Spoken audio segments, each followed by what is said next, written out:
नमस्कार. शिवपुराणातील कथा जरा पुढे जाते. आता कथा भाग थोडासा कमी होतोय आणि माहितीचा भाग जास्त येतोय.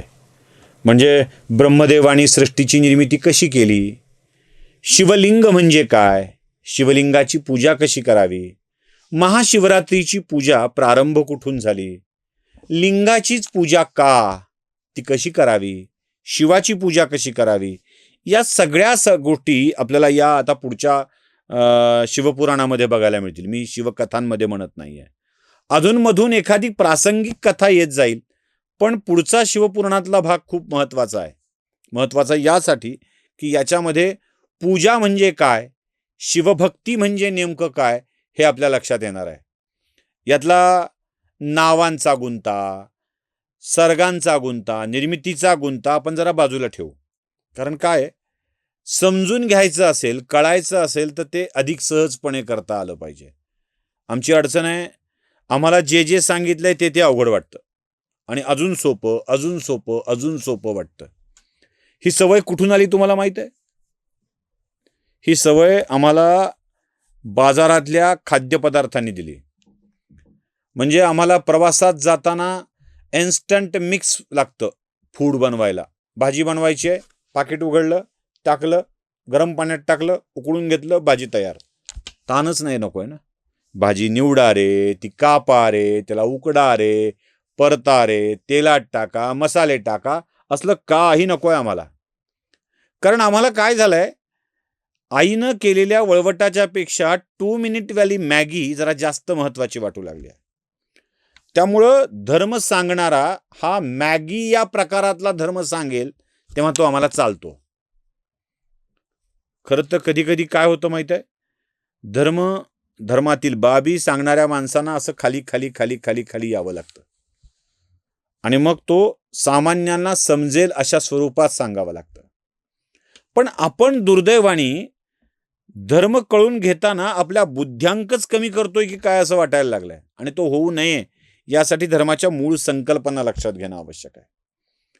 शिवपुराणातल्या रुद्रसंहितेमध्ये या सगळ्यांचा उल्लेख येतो. नारदानी ब्रह्मदेवाला विचारलं. नारदाचं कामच विचारणं आहे. म्हणजे नारद प्रत्येक गोष्टीचा उलगडा करून घेतात. नारदच का उलगडा करून घेतात? म्हणजे तुम्ही म्हणाल की हे सगळं नारदच का, नारदाला कशाला भानगड हवी विचारायची? कारण नारद हा मुळातच या सगळ्या भानगडी जगाला सांगणार आहे. नारदांच्याकडं ते देव ऋषी आहेत. नारदांच्याकडं देवांच्याकडून ज्ञान मिळणार आहे आणि सर्व लोकात फिरताना नारद हे ज्ञान जगाला देणार आहेत. म्हणून नारदांनाच समजणं आवश्यक आहे.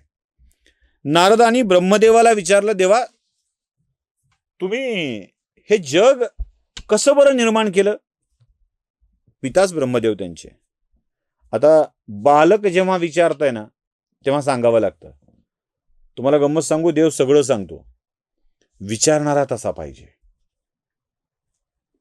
तुम्ही जेव्हा शंका घेऊन मनात कुशंका ठेवत देवाला विचाराल, नाही हे असं कसं केलं सांग बरं, तर तो नाही सांगत. पण देवा झालं कसं जरा सांगशील? मला तर खरं तर आश्चर्यच वाटतं, हे कसं झालं, कसं होतं रे पाणी देवा? म्हणजे काय वाफ जाते वर, त्याला थंड वारं लागायला लागतं, मग पाणी पुन्हा बरसायला काय लागतं, ते सगळ्या तलावात काय साठतं, समुद्रात काय जातं, पुन्हा पाणी वर नेतोस म्हणे. पुन्हा पाणी वर नेताना समुद्रातल्या खाऱ्या पाण्याचं गोडं पाणी कसं होतं? कारण तुझं पडणारं पाणी तर गोडच असतं. हे असे जेव्हा कुतूहलाचे प्रश्न विचारू लागतो ना तेव्हा देवाला सांगावं लागतं.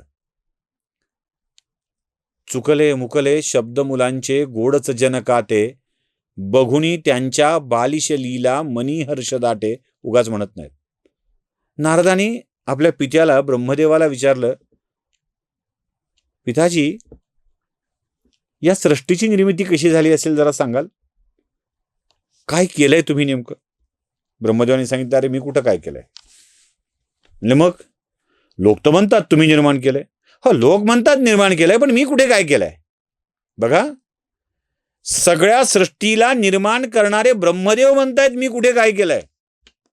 माझा काय संबंध आहे? ते म्हणले, मग अहो हे माझ्याकडून शिवानी करून घेतलंय, विष्णूनी करून घेतलंय. शिव आणि विष्णूंना हे घडवायचं होतं, म्हणून त्यांनी माझी निवड केली आहे. बघा, मी केलंय, मी केलंय, मी केलंय म्हणणाऱ्यांसाठी किती मोठा धडा आहे हा. रुद्रसंहितेत म्हणूनच ब्रह्मदेव सांगतायत, मी कुठं काय केलं. शिवानी आणि विष्णूंनी माझ्याकडून करून घेतलंय. देवळात 10x10च्या गाभाऱ्याला लाखभर रुपयाच्या फरशा लावून मोठा बोर्ड लावतो आपण, यांच्या स्मरणार्थ यांच्यातर्फे अर्पण. 5-25 हजाराच्या रंगाचे ब्रश मारले की त्या भिंतीवर मोठ्या अक्षरात लिहिलेलं असतं, रंगसेवा अर्पण. तिरुपतीच्या मंदिरात सोन्याचा मुकुट अर्पण, साईबाबाच्या मंदिरात सोन्याचं काय हे अर्पण, हार अर्पण, विठुरायाला मात्र चांदीचा हार अर्पण. चाललंय आमचं. त्याच्या बातम्या मोठ्या छापून आणायच्या. एखाद्या हॉस्पिटलात 6 डझन केळं 10 रुपयाला डझन असतील, 12 रुपयाला डझन असतील, 24 रुपयाला डझन असतील, तर 250 रुपयाचे केळं वाटायचे. त्याचे 500 रुपयाचे फोटो काढायचे, 1000 रुपये पत्रकारांना द्यायचे आणि पेपरात बातम्या छापून आणायच्या. केळं वाटले 250 रुपयाचे, बातम्या आल्या 1000 रुपयाच्या. मी केलंय, मी केलंय, हा जो भाव असतो ना आपल्या मनामध्ये, तो काढला पाहिजे. मी केलंय नाही. ब्रह्मदेव काय म्हणतायत, या सृष्टीचा निर्माता काय म्हणतोय, माझ्याकडून भगवान विष्णूंनी शिवानी करून घेतलंय. ते पण काय केलं ते सांगा ना. काय नाही म्हणाले, सरोवरामध्ये उपस्थित होतो, सरोवरातलं जल घेतलं, वर उडवलं, वेगवेगळे गोलाकार तयार झाले, एक मोठं अंड झालं. आणि मला असं वाटलं की या जलाशयातून उठणाऱ्या गोलांच्या मध्येच तत्वांच्या भरणा करून आपण जर सृष्टी निर्माण करायला सुरुवात केली तर. मग मी एक मोठं अंड तयार केलं, अंड नाही, अंड गोलाकार तयार केला आणि त्या गोलाकारात जवळपास 24 तत्व भरले. पण काय झालं, 24 तत्व टाकून सुद्धा ते अचेतन स्वरूपातलं होतं, जडत्व होतं, त्यात चैतन्य नव्हतं. मग चैतन्य भरलं पाहिजे. केली तपश्चर्या, म्हणालो भगवान विष्णूला, या जरा या चैतन्य द्या. भगवान विष्णू म्हणाले, बरं चैतन्य देतो. आणि ते त्या गोलाकारात 24 तत्वांच्या सहस्त्रावधी शिरांनी, सहस्त्रावधी हातांनी आणि सहस्त्रावधी पायांनी सम्मिलित झाले. मग ते चैतन्य रूपात आलं.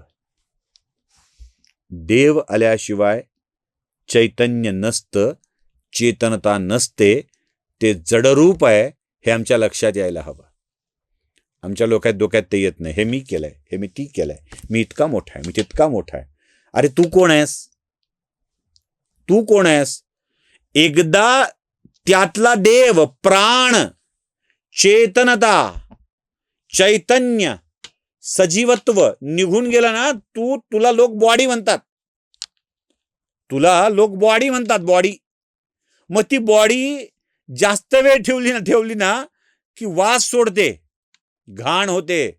उचला लवकर, आटपा लवकर, आम्हाला जायचंय म्हणतात लोक. म्हणजे जो आपला बाप, आजोबा, सखा, आई, आजी, आत्या, मावशी, या सगळ्या नात्यांना ती गेली असं आपण म्हणतो ना, ती गेली नसते. त्यातला देव गेलेला असतो, त्यातला प्राण गेलेला असतो. तो गेला की त्याची बॉडी होते, ती सडायला लागते. तू कोण आहेस, तू कोणीच नाहीस. जडत्वाला चैतन्यत्व देणारा तो आहे. आणि ते चैतन्यत्व भगवान शिवाच्या आदेशाने विष्णूंनी त्या गोलाकारामध्ये टाकलेलं आहे. आणि मग ब्रह्मदेवानी त्या चैतन्यातून प्रेरणा घेऊन एकेका भागाची निर्मिती करायला सुरुवात केली आहे. कोणकोणते भाग आहेत ते? 3 लोक निर्माण केलेत. एक कैलास आहे, जिथे शिवाचा वावर असणार आहे. दुसरं वैकुंठ आहे, जिथे विष्णूंचा वावर असणार आहे. तिसरं सत्यलोक आहे, जिथे स्वतः ब्रह्मदेव राहणार आहेत. आणि या लोकाची निर्मिती करून एक अभय तयार केलेलं आहे, एक वातावरण असं तयार केलं आहे की सगळ्या ब्रह्मांडाचा विनाश झाला, लय झाला, तरीही हे 3 लोक शाबूत असतील. हे 3 लोक शाबूत राहतील, कायम राहतील, याची व्यवस्था केलेली आहे. आणि ब्रह्मदेवानी एकेका सर्गाच्या निर्मितीला प्रारंभ केलाय. मग हे सर्ग कोणकोणते आहेत? एक स्थावर जंगम असलेल्या वृक्षांची निर्मिती करून पहिला सर्ग निर्माण केलाय. पशुपक्ष्यांची निर्मिती करून दुसरा सर्ग निर्माण केलाय, त्याला तीर्थसर्ग असं म्हणावं. पुढे ऊर्ध्व स्त्रोत असलेला देवसर्ग निर्माण केलाय. चौथा अर्वाका रजोगुणी असलेला स्वरसर्ग निर्माण केलाय. पाचवा भूतादी लोकांसाठीचा सर्ग तयार केलाय. तिसरा पुढचा प्राकृत सर्ग तयार केलेला आहे.